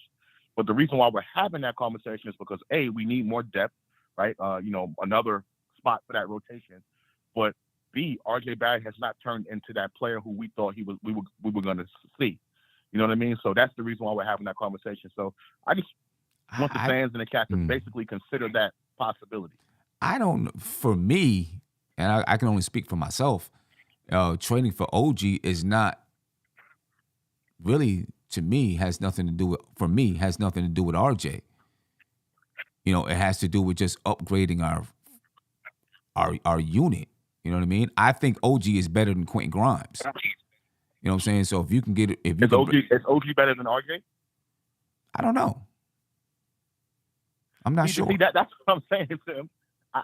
He is better than RJ Barrett. He is. I don't know. I mean, maybe he is, maybe he isn't. I don't know. He's a couple years older than RJ. You know what I'm saying? But to me, it's not about though if he's better than RJ or not. I think it's about bolstering your lineup. He's better than Quentin Grimes. I know that. Agreed. 100%. You know what I'm saying? So if I can bring in, so it's not, RJ's not getting it done, so I got to bring in OG. For me, that's not what it is. Because I'm not looking to replace RJ in that lineup. I'm looking to keep RJ in the lineup and then add him to the core. Yeah, I mean, I guess we just see it a little bit differently in regards to that. I think that's what it comes down to, because we're saying a lot of the same things, but you're looking at it from the vantage point of keeping RJ in the starting lineup. To me, I can care less whether RJ stays in the starting lineup or not. I'm just talking about fit. And I think OG Anunoby can definitely fit what we got going on, but we just have to make the pieces work and put the right players on the floor together. And right. I just think we're looking at it from two different lenses. I mean, I'm just looking at it as you can upgrade your team. Not if RJ is, RJ is not fitting the bill, so we got to bring in another wing player. I look at the shooting guard and small forwards as both wing players. You know what I'm saying? Right. I see him as both being a wing player. So it's not just about RJ Barrett. OG would be an upgrade over Grimes, in my opinion. You know what I mean? And it would make your team better. Now you got the four horsemen now. But you would have to agree, if RJ Barrett turned into that star player, would you not? And Grimes is continuing playing the way he's playing right now in the starting lineup. To me, you're not trading away draft picks for a player like OG Anunoby. You're not doing that. I mean, if RJ was a star player right now, and I could bring in a player to fit next to RJ, Randall, and Brunson, that's better than a player that I have now, like not just like a little bit better, but way, much better, I'd say I can do it. Yeah, let me put this group together. And he's making $19 million a year for the next couple of years. I say, okay, even if he was a star. So individually, OG Anunoby's better than Grimes. That's not what I'm contesting here. I'm just saying I like the fit with Grimes in the starting lineup. To me, fit is better. You can't just put a whole bunch of players together. And that's for me. That's where I'm coming from in regards to the fit. I think Quentin Grimes fits the starting lineup better than RJ Barrett. Right, but what I'm saying is I think OG. What I'm saying is OG can do the same things as Quentin Grimes, and I think will fit right there. Because he can shoot off the ball. He can spot up shoot just like Quentin Grimes can. And Quentin Grimes is doing nothing more besides defending and spot up shooting. That's what he's doing. Defending and spot up shooting. OG Anunoby is shooting 30% as a spot up shooter this year. Quentin Grimes is shooting closer to 40%. Okay, that's this year. But OG Anunoby has done it in the past. Right? OG Anunoby has been in the league for a little while. He's shooting 36% from the three-point line. He can also handle the ball. He can also go off the dribble. He can also post up a little bit, and he can also defend. So, yes, he can be a spot-up shooter, but he can do some other things that I think would help fit and add more versatility to your lineup, more versatility to the overall team.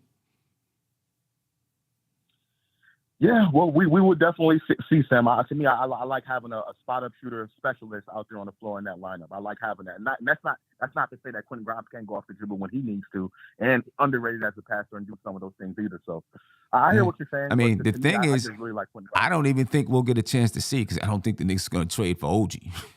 I don't think that's going to happen. Yeah, it's a shot in the dark. I think the Knicks, if I had to be a betting person, I think they stay put. And they probably get rid of Cam Reddish, trading for some picks or something like that. But I think they're going to be conservative and do everything that they've been known to do over the past couple of years, which is be conservative, try to stock up on some more draft picks, and then wait until the offseason to offload dead weight. They probably will. Offload dead weight.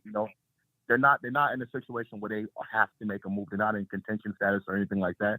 I think they're fine, and they're doing way better than they thought they expected, what they expected.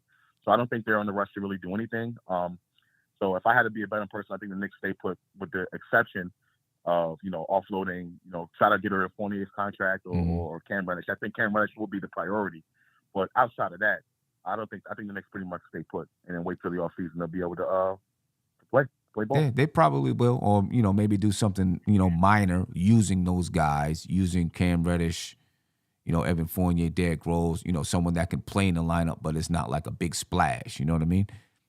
Probably right. Something like that, like a Alex Caruso type of guy. If if they were able to get him, something like that, it's probably what they would do. Yeah. Also, Sam, one last thing, as far as the depth is concerned. In the 9-man rotation, that's self-inflicted, right? That's self-inflicted. Like the Knicks, as far as the minutes, I know there's a huge concern with the minutes right now, and because of the 9-man rotation and everything like that. But Tibbs has bodies that he can be able to use. Forget about Cam. I understand that Cam Reddish is not playing, but you're talking about adding a little bit more depth. You have a guy like Evan Fournier. Granted, he's not going to play defense, right? He's not going to play defense, but if you need someone to go out there to play some minutes, you have people on the bench to go ahead and do that.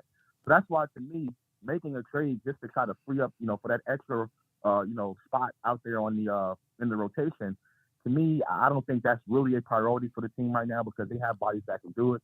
And the 9-man rotation, to me, is simply self-inflicted. Tibbs is doing that because, for one reason or another, he's either the coach or whatever. But I think in order to, first, Julius Randle and Jalen Brunson and RJ Barrett are not playing more minutes than a lot of other people in the NBA. But recently, up until recently, when Tibbs started putting them heavy on the minutes, they're seeing that they're tired. So he can go and put Evan Fournier in there for some extended minutes. Give Obi Toppin some more runs to give Julius Randle a break. Emmanuel quickly for Brunson, right, to give them a break. I don't think we necessarily have to make a move to improve our depth when the 9-man rotation is simply self-inflicted.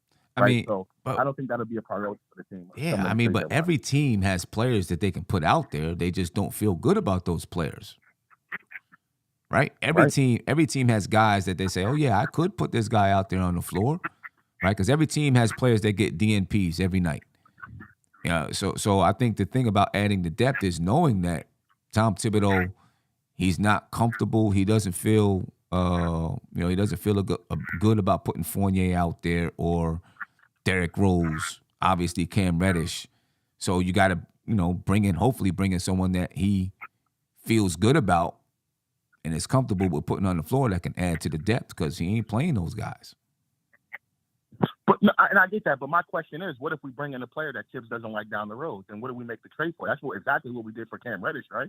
Again, back to the Cam Reddish thing. I think there's a big difference there, right? Right now, there's a 9-man rotation, and you could have a 10-man rotation. There's like a wing slot open. When Cam Reddish was traded to the Knicks, back then there wasn't a slot open. And, if he didn't like him, then he didn't like him. You know what I mean? I think this time, when you look at the way that the Knicks went about it, okay, you know what? We're going to cut down this to a 9-man rotation. We're cutting out a wing slot. Why are we cutting out a wing slot? Because we like to bring in a wing player that can do this, and this. So I think it's a little bit more calculated than that this time. And, maybe last time there wasn't much of a conversation about bringing in Cam Reddish. It was something that Leon Rose wanted to give a try. I think this time seems like it's more calculated because he has 2 wing players that he could put there, just like you said, but he's not. So I feel like he's saving that spot for a guy that he wants there and that they'll have a conversation. Do you like this guy? What about this guy? What about that guy? So I think it'll be different this time. I would hope so, Sam. But I'm just saying a lot of this stuff that we're talking about is pretty much self-inflicted from Tibbs, for one reason or another. And I guess we'll find out when the Knicks actually make the move or, we'll find out how they go about it. But a lot of this stuff is, we kind of did it to ourselves. We as in Tibbs and the front office and management. Yeah. You know what I'm saying? So, we'll see how it plays out. But to me, if their whole thing was going to a 9-man rotation, if like what you said is true, going to a 9-man rotation, more calculated so they can bring someone in, then obviously that's their plan and they're sticking with it, all fine. But if they don't make a trade for someone or, they have issues bringing that player in, then, we kind of hampered ourselves and playing guys extra minutes when, we weren't able to execute our plan. So that's all I'm saying. If that's the case, what you're saying is true. They have to be able to make that trade. You have to. Because that's what your plan was. You make a trade or right, make a trade or bring in, bring in someone off the waiver wire or whatever it is that you feel like could maybe do whatever. I mean, but even if not, if he doesn't feel good about playing these guys, even if they don't make a trade, obviously, if you look at their record and they continue to play well, you say, okay, well, that 9-man rotation worked. Yeah, put a toll on our guys, but it worked because these guys were hurting the team. I mean, you can't, ever since they went to the 9-man rotation, they've been playing a whole lot better. So somewhere along the line, he felt like those guys were hurting the team, and so far, it's proved to be right. Absolutely. So, we'll find out. We'll find out. That plan. If it's calculated like you said, they got to execute that plan. Either bring in someone or, they got to be able to, if it's like you said, if it's calculated and they're planning to do that, they need to actually do that. Because like a lot of other fans, I don't feel like this whole extended minute thing is going to last throughout the season. Players are going to be tired. You even said it yourself. So let's see how, what they're able to do. And hopefully we can be able to find out what the plan was from the get-go. You know what I mean? So I guess we'll find out. We'll find out about 3 weeks to that trade deadline. So we'll see what happens. But Josh, I appreciate your time, man. Thanks for taking my call. No doubt. I appreciate you, bro. Appreciate it. All right. Peace. Talk to you soon. Yeah, ladies and gentlemen, we will see if the Knicks actually make a move or not to fill that wing spot or, if it's just off and on. And it's just going to be that 9-man rotation for the rest of the season. I don't know. But anyway, the Knicks, ladies and gentlemen, took the L to the Toronto Raptors tonight in a physical basketball game. And that's why we say they need a couple of goons out there on the floor. Will they get those goons? It's hard to say, ladies and gentlemen. It's hard to say. But the Knicks, still in the 6th seed in the NBA, in the Eastern Conference, have the 11th best record in the NBA.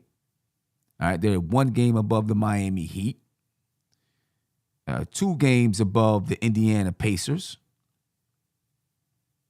Next up to bat, the Washington Wizards. That was a tight game against the Washington Wizards. Ended up being a tight game versus the Wizards. The Knicks need to be baller. Funny. He said, bring back the target camera. I'm not bringing back the target on my face. But the Knicks take on the Washington Wizards. Game turned out to be much closer than we thought it was going to be. The Knicks had a double-digit lead, let it go. But they ended up winning that game in D.C. They play the Wizards next. See if they can get that streak back together. Then they play the Raptors again. Then they play the Hawks. After that, the schedule gets a little bit more challenging. They play Cleveland, Brooklyn, Boston. So, we'll see what the Knicks can do, ladies and gentlemen. I am going to head up out of here. Rest for the night. I appreciate your time. Thank you for all the callers, for everyone who's been participating, so on and so forth. All right, if I get a chance tomorrow, I got a game. I got an early basketball game, or at least I got to be someplace early to get ready for the game. But if I can, I'll get on in the morning. I do want to talk some trade deadline stuff. Maybe Andy can jump on or whatever. We will see. Ladies and gentlemen, we will see. Just look out for that notification. But I'm heading out of here tonight. I appreciate you. Get some rest. Get ready for a real day of work tomorrow. Out of here. Peace. This is NBK, nothing but Knicks. When Sim passed the assist, you know that it's #1 show that breaks down the game. If you can't play defense, stay out my way. Dribble the ball, come down the lane. 5 seconds on the shot clock, who gon' win us the game?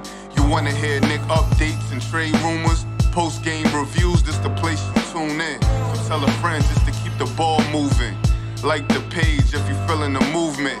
Every game we coming to win. Give us a sub like a player that came off the bench. This is NBK, nothing but Knicks.